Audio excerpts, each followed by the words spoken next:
آیت نمبر 191۔ الذین، اور وہ لوگ، یذکرون اللہ، جو کہ اللہ تعالیٰ کا ذکر کرتے ہیں، اللہ تعالیٰ کو یاد کرتے رہتے ہیں، اللہ تعالیٰ کی ذات کا دھیان رکھتے ہیں، قیام میں، قعوداً بیٹھنے میں، وعلی جنوبہم، اور اپنے پہلوؤں پر۔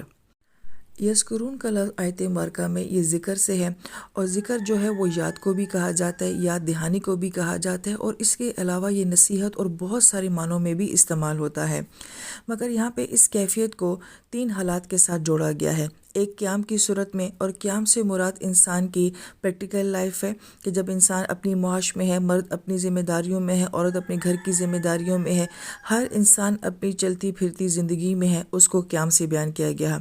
قعود کا لفظ جو ہے قعدہ سے، قعدہ کا مطلب ہوتا ہے کافی دیر تک بیٹھے رہنا، اور اس سے ہماری معاشرتی زندگی کو کہا گیا، ہماری سوشل لائف کو بیان کیا گیا ہے کہ ہم لوگ اپنی محفلوں میں، اپنی مجالس میں، تقریبات میں جب لوگوں کے ساتھ بیٹھتے ہیں، ڈیل کرتے ہیں، باتیں کرتے ہیں، انجوائمنٹ کرتے ہیں، تو یہ دوسری کیفیت ہوگی۔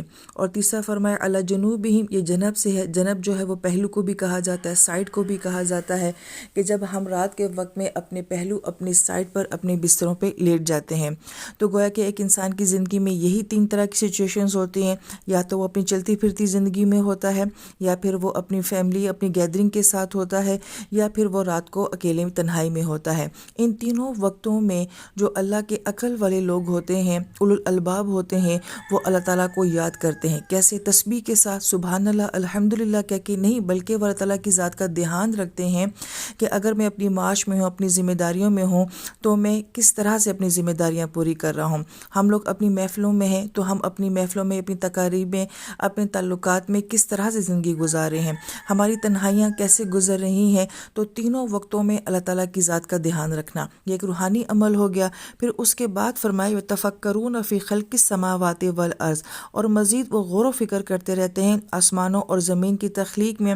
اب یہ عقل کا کام آ گیا ہے، وہ دل کا کام تھا، یہ عقل کا کام ہے۔ تو علماء کرام یہ فرماتے ہیں کہ دل کا اور دماغ کا آپس میں بڑا گہرا تعلق ہوتا ہے۔ خوبصورت دل جو ہوتا ہے وہ خوبصورت سوچ پیدا کرتا ہے۔ تو اب یہ دوسرا کام کیا کر رہے ہیں کہ اللہ تعالیٰ کی تخلیق میں غور و فکر کر رہے ہیں۔ اس غور و فکر کے نتیجے میں سب سے پہلی چیز سامنے کیا آتی ہے؟ ربنا، اے ہمارے رب، ما خلقتا ھذا باطلا، کہ آپ نے یہ سب بے مقصد نہیں پیدا کیا۔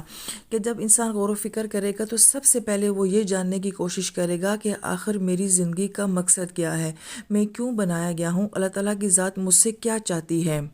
آیت مبارکہ میں باطلہ کا لفظ ہے، یہ باطل سے ہے، اور باطل کہا جاتا ہے کہ کسی چیز میں کوئی قابلیت اور صلاحیت ہو، مگر وہ کسی بھی کمی یا سستی کی وجہ سے اپنی صلاحیت کو استعمال نہ کر سکے، تو اس چیز کو باطل کہا جاتا ہے۔ جھوٹ کو بھی باطل کہا جاتا ہے، دھوکے کو بھی باطل کہا جاتا ہے۔ تو گویا کہ انسان جب غور و فکر کرتا ہے تو اس کو یہ بات سمجھ آتی ہے کہ اللہ تعالیٰ نے یہ ساری کائنات جو ہے، یہ ہو ہی نہیں سکتا کہ کسی مقصد، کسی صلاحیت کے بغیر بنائی ہو۔ اور اللہ تعالیٰ کی ہر تخلیق کی زبردست ہے، مگر اللہ تعالیٰ خود فرماتے ہیں کہ میری سب سے بہترین تخلیق انسان ہے۔ تو پھر جب باقی کسی چیز کو اللہ تعالیٰ نے بے مقصد نہیں بنایا، تو پھر انسان بے مقصد کیسے ہو سکتا ہے؟ پھر جب انسان اپنی زندگی میں اللہ تعالیٰ کا ذکر بھی کرنے والا ہو، اور پھر زمین و آسمان کی تخلیق میں غور و فکر کرنے والا بھی ہو، اور اس نے اپنے مقصد کو بھی پہچان لیا، تو آیت مبارکہ کا آخری حصہ کیا؟ سبحانک، بے ساختہ اس کا دل پکار اٹھے گا کہ وہ ذات تو بڑی بے عیب ذات ہے، بڑی زبردست ذات ہے۔ تو یہ سبحان، یہ تسبیح جو ہے پھر اس کے اندر سے جو ہے وہ ادا ہوگی۔ اور پھر دعا کیا مانگی جا رہی ہے؟ وَقِنَا عَذَابَ النَّارِ، کہ اللہ تعالیٰ ہمیں آگ کے عذاب سے بچا لے۔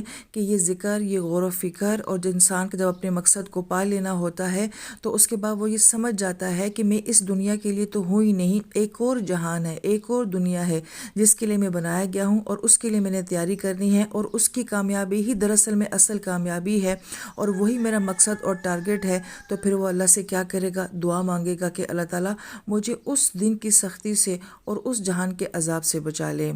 لہٰذا آیت مبارکہ کی ترتیب کیا ہے کہ پہلے ذکر ہے، پھر غور و فکر ہے، پھر اپنے مقصد کو پا لینا ہے، پھر بے ساختہ اللہ پاک کی تسبیح ہے، اور پھر آخر میں اللہ کی ذات کے ساتھ تعلق دعاؤں والا ہے۔